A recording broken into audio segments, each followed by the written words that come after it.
My name is Emily, a 25-year-old with a life many would envy. My career in marketing had taken off faster than I'd dared to dream, and I was surrounded by a group of friends who were more like family. But for all my success, my love life was a series of unremarkable dates and fleeting connections. That was until a regular evening turned into something out of a storybook. It was a casual dinner with friends at a new restaurant, Savory Secrets. The place had a buzz about it, a mix of modern chic and cozy comfort. I was there with Sarah, my college roommate turned confidant, and Mike, the friend who always had my back. We were celebrating my latest promotion, and I remember feeling a mix of pride and excitement. "Emily, you seriously need to take a break and enjoy yourself. You've earned it," Sarah said, raising her glass in a toast. Mike chimed in. "Yeah, maybe you'll even meet someone interesting tonight. This place is swarming with potential." I laughed it off, focusing more on the intriguing menu. That's when Mark, the chef, approached our table. He was charismatic, with an easy smile and an apron that told stories of his culinary battles. "Evening, folks. I'm Mark, the head chef. I couldn't help but overhear it's a special occasion. Mind if I recommend something off-menu? It's a creation I'm particularly proud of." His confidence was intriguing. "Sure, why not? Surprise us," I replied, intrigued by this unexpected interaction. As Mark walked away, Sarah nudged me. "He's definitely interesting, right?" I brushed off her suggestion, focusing instead on the ambiance and the laughter of my friends. But I couldn't deny there was something about Mark that caught my attention. When the dishes arrived, they were a work of art. The flavors were complex and delightful, a perfect balance of innovation and comfort. Mark returned to check on us, and we struck up a conversation. He spoke about his journey as a chef, his dreams, and his passion for food. It was captivating to see someone so dedicated to their craft. "You really have a talent for this," I found myself saying. "This dish is amazing." Mark's eyes lit up with genuine appreciation. "Thank you, Emily. That means a lot. I hope I can cook for you again sometime." The night continued with more laughter and stories, but there was an undercurrent of something new and exciting. As we left the restaurant, Mark caught up with us at the door. "It was great meeting you all. Emily, I hope to see you back here soon. Maybe next time you can try another one of my special creations." His words lingered with me as we walked away. Sarah and Mike teased me about the obvious spark, but I brushed it off as just a pleasant encounter. Over the next few days, thoughts of Mark and his culinary magic kept drifting into my mind. There was an undeniable connection, something I hadn't felt in a long time. It was a feeling of curiosity, of wanting to know more about this person who had appeared so unexpectedly in my life. Returning to Savory Secrets became a new routine for me. Each visit was an opportunity to dive deeper into conversations with Mark. Our chats moved from culinary arts to dreams, aspirations, and shared laughs. It was refreshing, easy, and before I knew it, we were seeing each other outside the restaurant. One evening, as we walked through the city park, Mark turned to me and said, "You know, Emily, I've never met anyone who gets my jokes as much as you do." I laughed. "Well, I've never met anyone who can cook as well as you do. Guess we're even." Our dates were simple but special. We'd go for long walks, try out new cafes, or sometimes just sit and talk for hours. It felt like we'd known each other for years, not just weeks. One night, sitting on his couch, sharing stories of our childhood, Mark looked at me with a seriousness I hadn't seen before. "Emily, I don't know how to say this without sounding like I'm rushing things, but I feel something strong for you, something I haven't felt in a long time." His vulnerability struck a chord in me. "Mark, I feel the same way. It's like we found something rare and precious." The conversation that night was a turning point. We both acknowledged the deep connection we felt, and it wasn't long before we were talking about a future together. Things moved fast, and some of my friends, like Sarah, were cautious. "Emily, aren't you two moving too fast? I mean, it's great, but it's only been a couple of months," Sarah expressed her concern one day over coffee.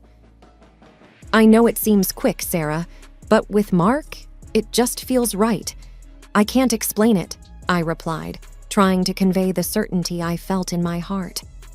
Mark's passion wasn't just limited to his work. He was equally passionate about our relationship. He'd surprise me with little notes, impromptu dates, and always made sure to listen and understand me. It was a level of attention and care I hadn't experienced before. One evening, while we were having dinner at my place, Mark brought up the topic of marriage. "Emily, I've been thinking. What we have is unique. I don't want to wait to start our life together. How would you feel about getting married?" I remember feeling a rush of emotions: excitement, joy, a little bit of fear, but above all, a deep sense of connection. "Mark, I would love that. There's nothing I want more than to be with you." Our engagement was a whirlwind. We planned a small, intimate wedding, just close friends and family. The day was perfect, filled with love, laughter, and the promise of a future together. Looking back, those months were a blur of happiness. I had found someone who understood me, who shared my passions, and who made every day brighter. It was a romance out of a fairy tale, and I was fully immersed in the magic of it all. Our first year of marriage, a blend of joy and adjustments, was unfolding in ways I hadn't anticipated. The home I had always known took on new life with Mark's presence. Our routines intermingled, my early morning jogs followed by his meticulously crafted breakfasts, the quick kisses before rushing to our respective jobs, and the quiet evenings when we both managed to be home together. But beneath the surface of our domestic bliss, a current of tension was slowly rising. Mark's commitment to his work was admirable, yet it began to take a toll on our time together. His hours at the restaurant extended late into the night, leaving me in a quiet house, thoughts wandering to the growing distance between us. One night, as we sat down for a rare dinner together, I decided to voice my concerns. "Mark, I love that you're so passionate about your work, but these long hours? I miss you. Is there any way you can cut back a bit?" He looked at me, his face etched with a mix of concern and an unspoken pressure. "Emily, you know I'm doing this for us. I need to match your success, to contribute equally. I don't want you to feel like you're carrying the burden alone." "It's not about the money, Mark. I just wish we had more time together," I replied, the words tinged with a longing for our earlier days. The conversation ended on a note of mutual understanding, but the issue remained unresolved, hanging in the air like an unsaid promise. It was amidst this delicate balance of work and home life that Mark approached me with a request, his voice laced with hesitancy. "Emily, there's something I need to talk to you about. It's my mom. She's having a tough time financially, and I was thinking maybe we could help her out, like $1,000 a month." I paused, taking in the weight of his request. His mother, a sweet woman who had welcomed me with open arms, was now in need. "Of course we can help, Mark," I said, my decision firm. "She's family, and it's important to support each other." Mark's relief was evident. "Thank you, Emily. This means a lot to me, and I know it will to her as well." So, we started a new routine. Each month, I would give Mark the money, and he would send it to his mother. I didn't control this process because I trusted him completely. It was a decision made from compassion, a gesture to support someone we both cared about. Yet, even as we settled into this new arrangement, the earlier issue of Mark's work hours remained a gentle undercurrent in our daily life. He worked too much, stayed in the restaurant for a long time, and often did not answer the phone. The routine of our married life continued, with me diligently transferring money each month for Mark's mother, and Mark immersing himself ever deeper into his work at the restaurant. Despite the semblance of normalcy, An undercurrent of loneliness persisted in the wake of his prolonged absences. I kept myself busy, focusing on my career, but the solitude in our home was palpable. It was during one of these routine evenings that a call from Lily, a friend living on the other side of town, stirred a whirlpool of doubts in my mind. "Emily, I've seen Mark around here quite often. He's always going to the same house with large packages in hand. It's been happening for a while now." Her words sent a chill down my spine. "Are you sure it's Mark?" "Yes, I'm certain. It's just odd, don't you think?" Lily's voice was laced with concern. That night, I confronted Mark. His arrival home was met with my anxious query. "Mark, Lily says she's seen you frequently at a house on the west side. What are you doing there?" For a moment, there was a flicker of alarm in Mark's eyes. "Oh, that! It's nothing to worry about. Our restaurant has taken on a community project. We're helping out some elderly and needy people in that area with food and necessities." His explanation seemed plausible, yet something in the back of my mind nagged at me. "But why didn't you tell me about this project?" "It didn't seem important. It's just part of the job," he replied casually, but I could sense a hint of discomfort. Wanting to believe him, yet unable to shake off my doubts, I pressed further. "Can you show me something about this project? It just seems a bit unusual."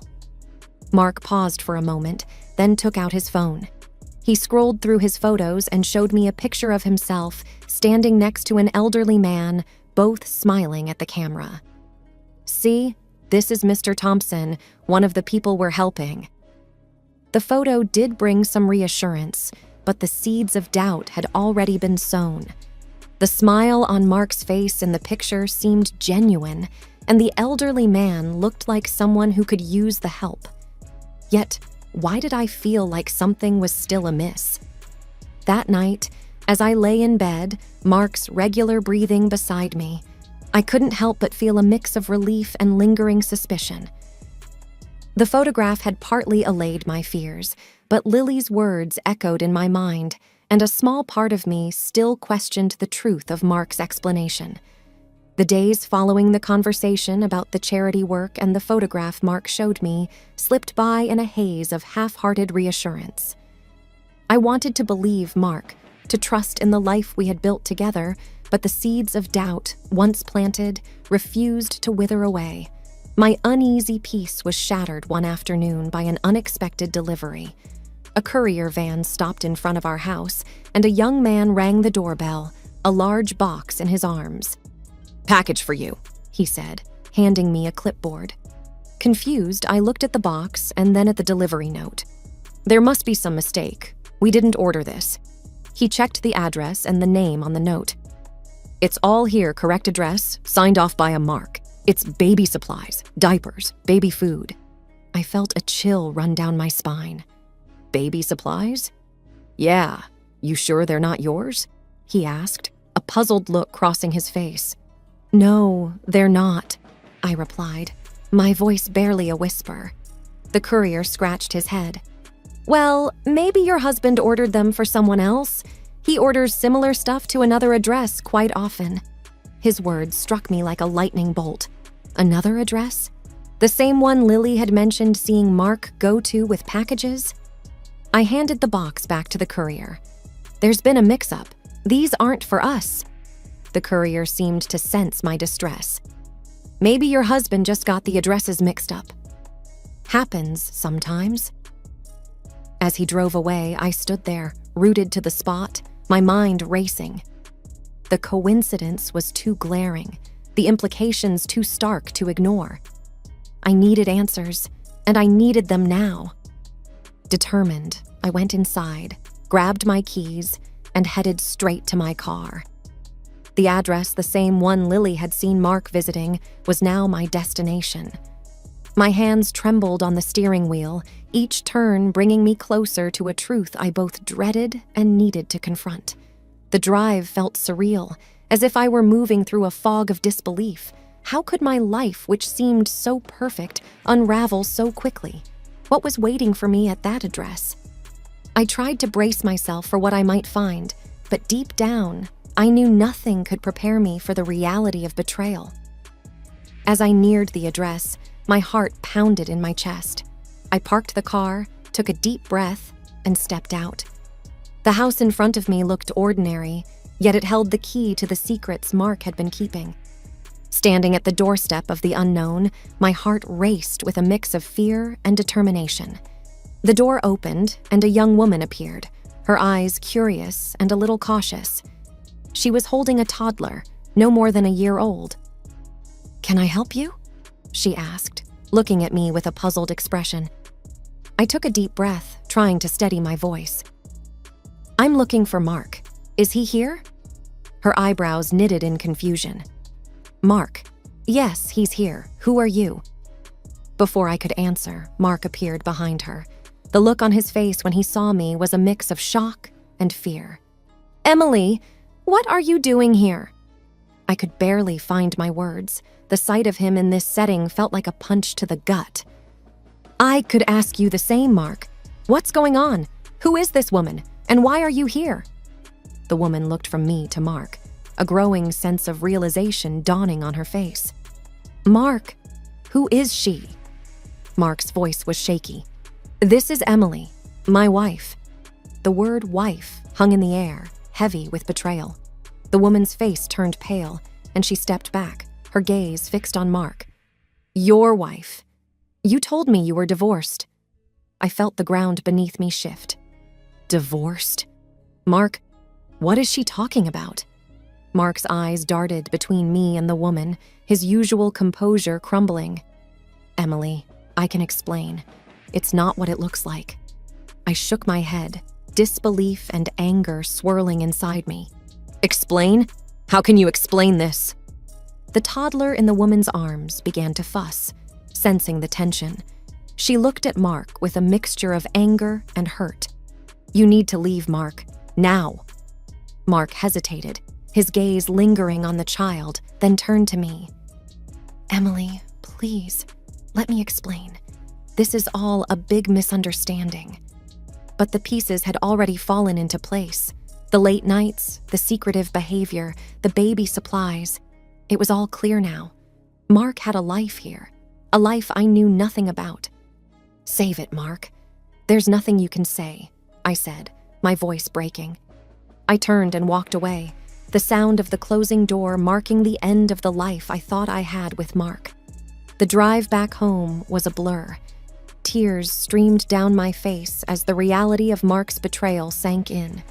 He had been living a double life, and I had been oblivious, trusting him while he lied to me every day. When I got home, the house felt emptier than ever. The life I had built with Mark, the dreams we shared, everything felt tainted. I sat there, alone, trying to process the magnitude of what I had just discovered. The future I had envisioned with Mark was gone, replaced by a painful uncertainty and a deep sense of betrayal. The days following the revelation felt like walking through a fog. I moved through the motions of my daily life, but everything seemed dull and distant. The pain of Mark's betrayal was a constant ache, a reminder of the trust I had placed in him and how it had been shattered. Mark tried to reach out, his messages and calls filling up my phone, but I couldn't bring myself to answer. I needed space, time to think and to heal. The idea of facing him, of hearing his explanations, was more than I could bear. A few days later, I sat down with Sarah, my closest friend. Over cups of coffee in my now too quiet kitchen, I poured out the whole story. She listened, her face a mixture of anger and sympathy. "I can't believe he would do this to you, Emily. You deserve so much better," Sarah said, her hand reaching out to cover mine. "I just don't understand how I missed it. The signs were all there," I replied, the weight of my naivety heavy on my shoulders. "It's not your fault, Em. He lied to you. You trusted your husband, which is what anyone would do," she reassured me. Sarah's words were a small comfort, but the wound was still fresh. I knew I had to make a decision about my future, about my marriage. With Sarah's encouragement, I contacted a lawyer to discuss my options. The lawyer was sympathetic but professional, outlining the steps for a divorce and what I could expect in terms of legal proceedings. "I want compensation for this betrayal," I said, a newfound determination in my voice. "We'll do everything we can to ensure a fair outcome," the lawyer assured me. The process was draining, both emotionally and legally. Mark's attempts to explain and reconcile turned into pleas for forgiveness as the reality of the divorce proceedings set in. But for me, the trust was broken beyond repair. In the midst of the legal battle, I also had to confront the financial deceit. The money I had given him under the pretense of helping his mother, it was meant for his second family. I supported his mistress and child. Unraveling our joint finances and reclaiming what was rightfully mine became another battleground. As the divorce proceedings dragged on, I leaned heavily on my friends and family for support. They were my rock, providing comfort and strength when I felt overwhelmed by the chaos that my life had become. Finally, the day came when the divorce was finalized. It was a bittersweet moment, the end of a chapter in my life that had started with so much promise, but ended in deception. Standing in the now empty house, I realized that this was not just an end, but also a beginning. A chance to rebuild, to find myself again after being lost in the shadow of a relationship built on lies. The journey ahead would be challenging, but I was ready to face it. With the support of my loved ones and the lessons I had learned, I knew I could move forward, stronger and wiser.